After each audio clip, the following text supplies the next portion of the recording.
Hello everyone, स्वागत है आप सभी का अपराइजिंग एकेडमी में। क्लास 10 की मैथमेटिक्स लेक्चर सीरीज़ का ये हमारा 57वां लेक्चर है, लेक्चर नंबर 57। पिछले लेक्चर में हम लोगों ने समांतर श्रेणी के बारे में जो सारी चीज़ें से डिस्कस कर ली और समांतर श्रेणी का जो अपना ये यूनिट है यहीं पे ख़त्म हो गया। ओके, ये जो पर्टिकुलर लेक्चर होने वाला है इसमें हम लोग रिवाइज करने वाले हैं समांतर श्रेणी के सभी वो पॉइंट्स शुरू से लेकर आखिर तक जो भी हमने इस यूनिट में पढ़ा उसको हम लोग एक एक करके रिवाइज करने वाले हैं और उसमें से जो इम्पॉर्टेंट चीज़ें हैं वो भी मैं आपको बता दूंगा और उन चीज़ों पे आप लोगों को ज़्यादा फोकस करना है। ओके, तो जो अपना सबसे फर्स्ट टॉपिक था इस यूनिट में वो था सीक्वेंस, यानी कि अनुक्रम क्या होता है, ये हमने शुरू में डिस्कस किया था। अनुक्रम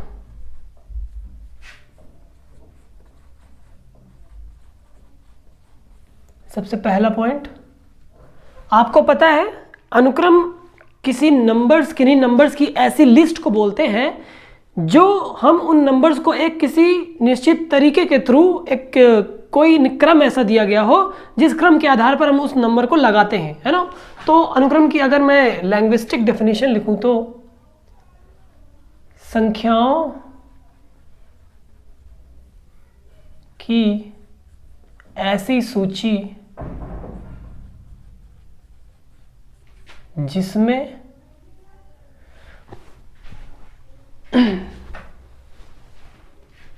ऐसी सूची जिसमें प्रत्येक संख्या को किसी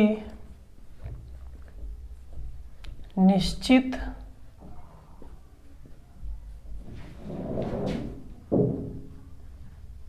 क्रम में लिखा गया हो। हम ऐसे ही कोई रैंडम लिस्ट बना दें नंबर्स की तो वो अनुक्रम नहीं होती, जबकि अनुक्रम में संख्याओं की ऐसी लिस्ट जिसमें प्रत्येक संख्या को किसी एक निश्चित क्रम में लिखा गया हो, है ना। कोई एक क्राइटेरिया हो जो ये डिसाइड करेगा कि कौन सा नंबर पहले आएगा और कौन सा नंबर बाद में आएगा। ओके, सीक्वेंस के बाद अपना आया था प्रोग्रेशन, जो सेकंड नंबर था जिसको हम लोग बोले श्रेणी प्रोग्रेशन।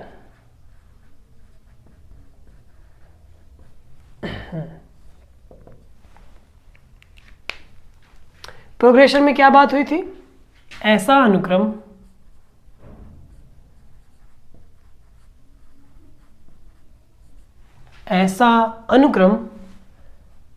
जिसका प्रत्येक पद किसी निश्चित नियम द्वारा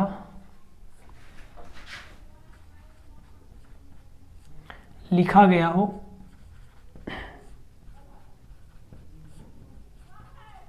तथा उस अनुक्रम का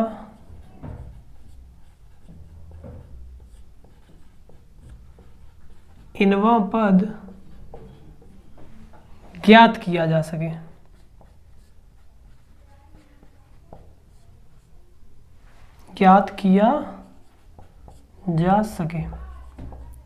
देखो, जो श्रेणी होती है वो अनुक्रम के एक स्टेप आगे बढ़ने पर मिलती है।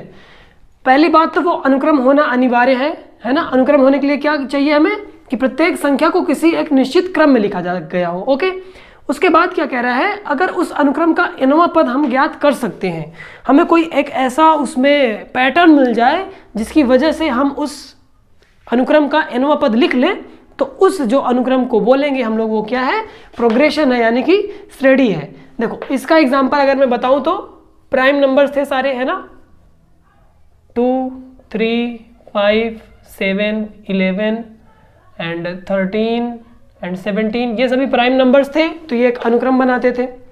वहीं पर अगर हम श्रेणी की बात करें तो हम लोग अगर ऑड नंबर्स ले लें एग्जांपल में, सारी विषम संख्याएं 1, 3, 5, 7, 9, तो ये सारी विषम संख्याओं का जो अनुक्रम है ये एक श्रेणी कहलाता है। और जो इसका nवां पद है यानी nth टर्म वो 2n-1 की इक्वल था, जहां पे n रन करेगा 1 से लेकर इन्फिनिटी तक। ओके, ऐसे हम लोग एक श्रेणी को डिफाइन करते हैं। श्रेणी के बाद अपना क्या आता था? श्रेणी, है ना, आड़ा वाला। तीसरा आता था श्रेणी, सीरीज। ये कैसे हम लोग डिफाइन करते थे? किसी श्रेणी के पदों को, पद वही होते हैं जो नंबर्स लिखे हैं 1 3 5 7, ये 1 पहला पद है, 3 दूसरा पद है, 5 तीसरा पद है, ऐसे, है ना। पदों को योग करके लिखा जाए तो प्राप्त, यदि किसी श्रेणी के पदों को योग करके लिखा जाए तो प्राप्त व्यंजक क्या कहलाता है? श्रेणी कहलाता है। श्रेणी। बेसिकली हम लोग किसी श्रेणी के पदों के बीच में प्लस लिख रहे हैं, जहां जहां पे कॉमा है, इस कॉमा को हम लोग रिप्लेस कर रहे हैं पॉजिटिव साइन से। एग्जाम्पल अगर इसका हम देखें तो 1 + 3 + 5 + 7 + 9 प्लस एंड सो ऑन, ऐसे प्लस करते चले जाएंगे। तो इस तरह से जो एक्सप्रेशन अपने को मिला, ये क्या होता है? एक श्रेणी होता है। ओके, हमने अनुक्रम पढ़ लिया, सीक्वेंस, प्रोग्रेशन, सीरीज। अब हम लोग उसके बाद आते हैं समांतर श्रेणी पे। What is an arithmetic progression? तो फोर्थ पॉइंट हम लोगों ने पढ़ा एपी क्या होती है है ना। ओके, एपी, यदि किसी श्रेणी का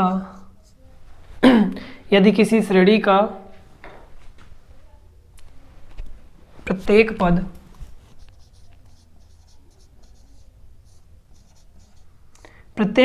प्रथम को छोड़कर, ओके,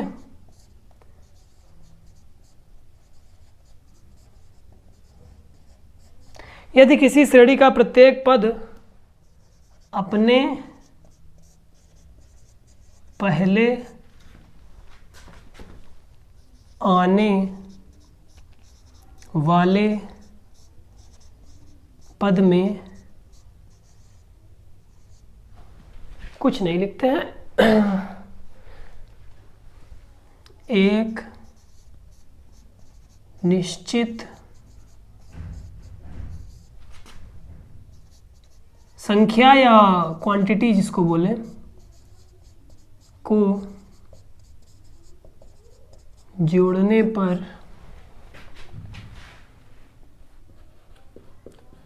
प्राप्त होता है तो उसे हम लोग क्या बोलते हैं? एपी, यानी कि समांतर श्रेणी बोलते हैं, कहते हैं। क्या मैंने लिखा? यदि किसी श्रेणी का प्रत्येक पद प्रथम पद को छोड़कर अपने पहले आने वाले पद में कुछ निश्चित संख्या को जोड़ने पर प्राप्त होता है। मैंने टेढ़ा कितना लिखा हुआ है, एनीवेज झुक कर लिखने में थोड़ा सा प्रॉब्लम हो जाती है। एक निश्चित संख्या को जोड़ने पर प्राप्त होता है तो उसे एपी कहते हैं, है ना। अब एपी में आपको पता है प्रथम पद को ए बोलते हैं, और ये जो निश्चित संख्या हम लोग जोड़ रहे हैं इसको क्या बोलते हैं? सर्वांतर। यह निश्चित संख्या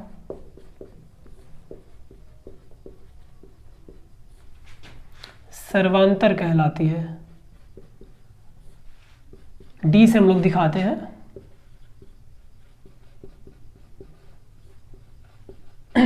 ओके, हमने एपी क्या होती है ये जान लिया। इसके बाद पांचवा पॉइंट क्या था? हम किसी एपी का जनरल पद कैसे निकालेंगे, है ना। जो उसका व्यापक पद है किसी एपी का, उसके लिए हम लोगों ने एक फॉर्मूला डिराइव किया था। एपी का, मैं हिंदी से जनरल पद लिखने वाला था, व्यापक पद यानी कि nth टर्म, है ना, जनरल टर्म। इसके लिए हम लोगों ने क्या निकाला था formula? an = a plus n minus 1 into D, यही था ना अपना फॉर्मूला, जहाँ पे ए एन क्या है, nवां पद, ओके। ए क्या है, ए क्या था अपना पहला पद, और डी क्या है सर्वांतर, और n क्या था, जिस पद को हमें निकालना है उस पद की वैल्यू मतलब n है, ओके। ये हमारा था किसी एपी का जनरल पद। और इसके बाद हम लोगों ने क्या देखा था, किसी एपी का अंतिम से, है ना, किसी एपी का अंतिम से nवां पद क्या होगा, एपी का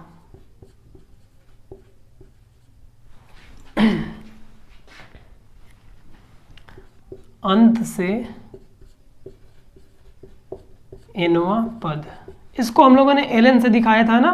ln कैसे था, l minus n minus 1 into D, ये फॉर्मूला था, है ना, जहां पे ln क्या है, अंत से nवां पद, l क्या है। अब ये सब चीज़ें आप लोग मेरे साथ साथ बोलते जाइए, क्योंकि आप लोग सब कुछ पढ़ चुके हैं ना, तो आप लोग को मालूम होगा। l क्या है, आखिर वाला पद, है ना, अंतिम पद। d सर्वांतर है, n वही जो पद निकालना है वो है ना। ये फॉर्मूला अपने पास मिल गया था, ओके। हमें nवां पद कैसे निकालना है, अंत से nवां पद कैसे निकालना है, ये पता चल गया।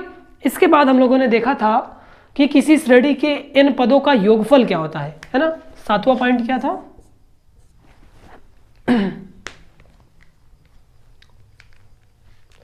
इसको अंडरलाइन कर दें,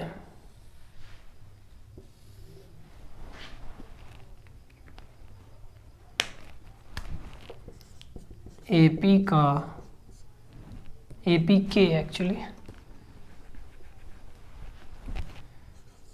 एपी के प्रथम n पदों का योगफल, sum of n terms of AP. इसको कैसे हम लोग निकालते थे, इसका फॉर्मूला दो हमने निकाले थे ना। पहला फॉर्मूला था Sn is equal to n/2 2a plus n minus 1 into D, है ना, पहला फॉर्मूला ये था। दूसरा क्या था, Sn is equal to n/2 a plus L, okay. ये दो फॉर्मूले थे जिनका यूज करके हम किसी एपी के प्रथम n पदों का फॉर्मूला, n पदों का योग निकालते थे। ये वाला फॉर्मूला कब यूज होता था, जब नंबर ऑफ टर्म्स दिया हो, प्रथम पद दिया हो, और कितने नंबर तक हमें सम निकालना है ये दिया हो, और डी दिया हो, है ना, डी मतलब सर्वांतर, तब हम इस फॉर्मूले का यूज करते थे। अगली बात, अगर हम इस फॉर्मूले का यूज करना चाहें तो क्या क्या चीजें चाहिए, n दिया हो, जितने पदों का योग चाहिए, प्रथम पद और अंतिम पद दिया हो, तो इस फॉर्मूले का यूज हम लोग करके किसी श्रेणी के n पदों का योगफल निकाल सकते थे, ओके। अब मैं इसको साफ करूँ तो बताऊं कि आगे क्या क्या हम लोगों ने डिस्कस किया था। आपको पता चल गया कि n पदों का योगफल कैसे निकालते हैं, ऐसे, है ना। अब मैंने आपको एक चीज़ बताई थी कि अगर किसी समांतर श्रेणी के n पदों का योगफल दिया हो और n माइनस 1 पदों का योगफल दिया हो, तो n पदों के योगफल से n माइनस 1 पदों का योगफल निकाल दो तो nवां पद मिल जाता था, है ना। मैंने ये चीज़ आपको एक नोट के तौर पे लिखवाई थी, चलिए यहीं पर लिख देते हैं। क्या लिखवाई थी कि अगर n पदों का योगफल दिया हो और n माइनस 1 पदों का योगफल दिया हो, तो इनको घटाने पर हमें nवां पद मिल जाता था, है ना। ये एक बहुत ही इंपॉर्टेंट फॉर्मूला है, ये मैंने आप लोगों को बताया था। इसका यूज करके हमने एक आध क्वेश्चन भी किए थे। आपको ये तो पता है ना कि किसी श्रेणी का अगर प्रथम पद दिया हो, सर्वांतर दिया हो, तो श्रेणी कैसे लिखते हैं, मैं बता देता हूँ एक क्विक रिवीजन। ए प्रथम पद है, सर्वांतर डी है, तो श्रेणी कैसे लिखते थे, ए प्लस डी, ए प्लस 2d, है ना, ऐसे तो लिखते थे हम लोग श्रेणी। ये जनरल रूप है, किसी भी एपी का ये व्यापक रूप है। हमें ए पता हो, डी पता हो, तो ऐसे एपी लिखी जाती है ना, ओके। आई होप ये आपको पता था, बस मैंने ऐसे ही रिवाइज करा दिया, ओके। आपको ये वाला फॉर्मूला पता चल गया। इसके बाद हम लोगों ने ढेर सारे क्वेश्चन किए थे, मैंने 3 लेक्चर लगा दिए किसी एपी के सम से रिलेटेड क्वेश्चंस करने में। उसके बाद 9th पॉइंट हम लोगों ने फिर स्टार्ट किया जस्ट पिछले लेक्चर में कि किसी एपी में अगर 3 पद क्रमागत हैं तो उनमें से जो बीच वाला पद होता है वो क्या रहता है, समांतर माध्य, है ना। तो 9th टॉपिक जो अपना था वो था समांतर माध्य। एक्चुअली 2 संख्याओं का समांतर माध्य था, तो ये लिखना इनअप्रोप्रिएट रहेगा, तो मैं फिर से इसको लिखता हूं।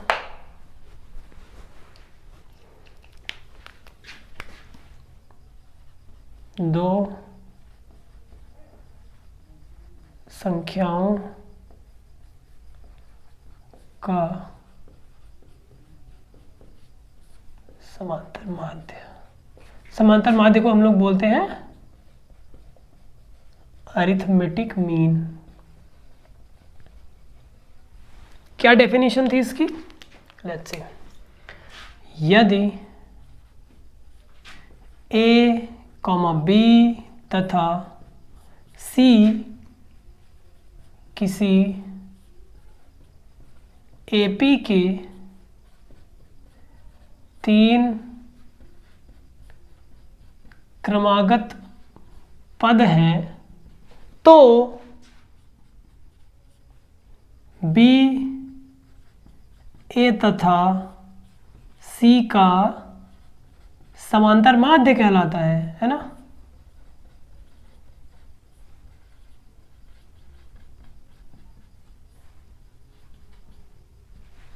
और जो B था वो क्या था? A plus C/2। इस फॉर्मूले से हम लोग B को कैलकुलेट करते हैं। हमें अगर 2 नंबर्स पता हो और उनका अरिथमेटिक मीन निकालना हो तो उनको जोड़ के और आधा कर दो, अरिथमेटिक मीन निकाल आएगा।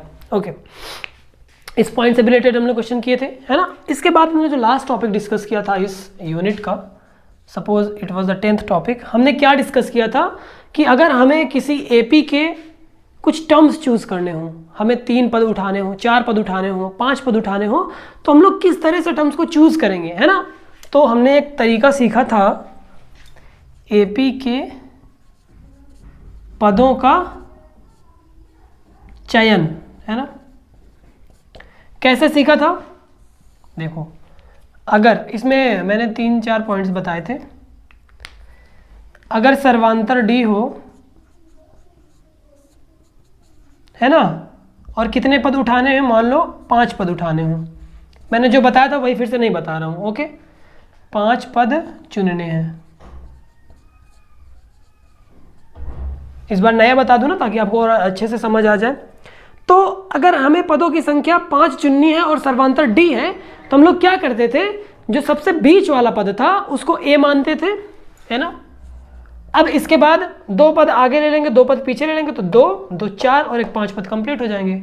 तो ये A प्लस D हो जाता था और ये A प्लस 2D हो जाता था, है ना, 2 पद आगे के।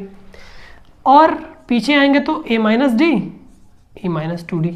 इस तरह से हम किसी AP के 5 पदों का चयन करेंगे यदि सर्वांतर D दिया हुआ हो। ओके, अब अगर सर्वांतर में कुछ चेंज आ गया, सेकेंड ऑप्शन, अगर सर्वांतर 2D हो गया, सर्वांतर इस बार 2D हो गया और मैंने आपको 4 पदों का बताया था, इस बार 6 पदों का बता रहा हूं। चलो, 6 पद चुनने हैं, तो क्या करेंगे हम भैया? सबसे पहले जो बीच वाले पद हैं, एक को A माइनस D लेंगे, दूसरे को A प्लस D लेंगे। ओके, बीच वाले पदों को ऐसे लेंगे। हमें 2 पद मिल गए, हमें 4 पद और चाहिए, तो 2 पद इसके आगे लेना है, 2 पद इसके आगे। इसके आगे जाने के लिए सर्वांतर को जोड़ना पड़ेगा, है ना। यहाँ पे सर्वांतर जोड़ोगे तो A प्लस 3D हो जाएगा, और फिर एक बार सर्वांतर जोड़ोगे तो A प्लस 5D हो गया। 1, 2, 3, 4 पद हो गए। अब पीछे आ जाओ, यहाँ पे सर्वांतर घटाया जाएगा तो A माइनस 3D हो गया। एक बार और से घटा दोगे तो A माइनस 5D हो गया। 1, 2, 3, 4, 5, 6। आपको अब पता लग गया होगा कि कैसे हम किसी AP के जो टर्म्स हैं चूज करते हैं, और ये कॉन्जिक्यूटिव हैं, मतलब क्रमागत हैं, एक के बाद एक आने वाले पद ही ऐसे चूज किए जा सकते हैं। आपको अगर बोल दे कि समांतर श्रेणी का पहला पद, 5वां पद और 8वां पद चूज करो, तो इस तरह से नहीं चूज करोगे जब तक आपको बोला ना जाए कि किसी समांतर श्रेणी के क्रमागत पदों का चयन करना है। ओके, यहाँ पे क्रमागत लिखना चाहिए था मुझे, क्रमागत, चलो लिखे दे रहे हैं, क्या लिख रहा हूं मैं।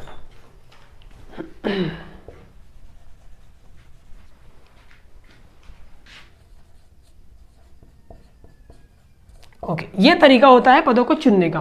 अब आई गेस पूरी यूनिट इस तरीके से कवर हो गई थी अपनी। हमने कई सारे क्वेश्चन किए और इस यूनिट में काफ़ी सारी चीज़ें इंपॉर्टेंट थी सीखने के लिए, अगर आपने ध्यान दिया हो तो वो हम लोगों ने डिस्कस कर लिया।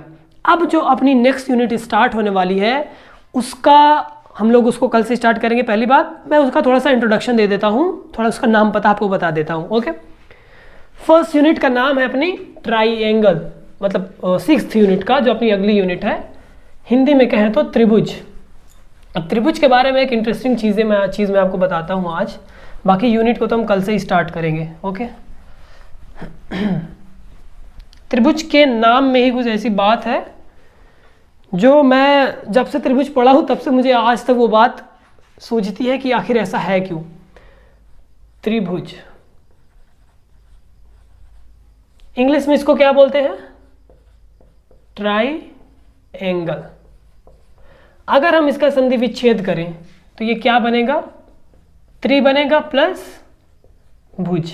ओके, त्रि का मतलब होता है तीन, भुज का मतलब होता है साइड से या भुजा। ओके, मतलब ऐसी आकृति जिसकी तीन भुजाएं हैं उसको क्या बोलेंगे? त्रिभुज। ओके, अब इंग्लिश में आओ, इसका संधि विच्छेद करो तो ट्राई प्लस एंगल। ट्राई का मतलब होता है तीन, एंगल का मतलब होता है कोण। ऐसी आकृति जिसके तीन कोण हैं उसको क्या बोलते हैं? त्रिभुज। तो यहाँ पे एक बहुत ही मेजर डिफरेंस है त्रिभुज की हिंदी और इंग्लिश में। हमने इंग्लिश में जब त्रिभुज का जो पढ़ा ट्राइएंगल, इसका मतलब हम देख रहे हैं कि ऐसी कोई फिगर जिसमें तीन एंगल हों उसको क्या बोलेंगे? त्रिभुज। जब इसको हमने हिंदी में पढ़ा तो ये क्या कह रहे हैं? ऐसी कोई फिगर जिसमें तीन साइड्स हों उसको त्रिभुज बोलेंगे। तो ये कंफ्यूजिंग लग रहा है क्या? आई थिंक लग रहा है कि हम एंगल कंसीडर करें कि साइड्स कंसीडर करें। अगर किसी चीज़ का जो इंग्लिश में मीनिंग है वो अलग आ रहा है तो त्रिभुज और ट्राइएंगल ये दोनों सेम कैसे हैं? ये सेम इसलिए है कि जो ट्राइएंगल बनता है ये ABC, इसमें भुजाएं भी तीन हैं, इसमें एंगल्स भी तीन है ना? कोण ABC तीन एंगल भी हैं और भुजा AC, AB और BC ये तीन भुजा भी हैं। तो लेकिन मुझे आज तक ये बात नहीं समझ में आई कि हिंदी में पढ़ने पर भुजा आ रहा है, इंग्लिश में पढ़ने पर कोण आ रहा है, ये क्यों, किसने बनाया, पता नहीं। खैर, तो अब हम लोग कल से स्टार्ट करेंगे ट्राइएंगल्स क्या होते हैं, क्या क्या प्रॉपर्टीज़ हमको इनकी देखनी है। ट्राइंगल काफ़ी अच्छा चैप्टर है और काफ़ी टफ चैप्टर है, तो आई होप आप लोगों को अब मेंटली तैयार हो जाना चाहिए। अब टफ चीज़ें आने वाली हैं आगे। ओके, तो मिलते हैं अब हम लोग नेक्स्ट लेक्चर में। इस लेक्चर को मैं यहीं पे ख़त्म करता हूँ। अगर आपको वीडियो पसंद आया है तो लाइक करो और अगर पहले से नहीं किया तो सब्सक्राइब करो। हम मिलते हैं नेक्स्ट वीडियो में। Thank you.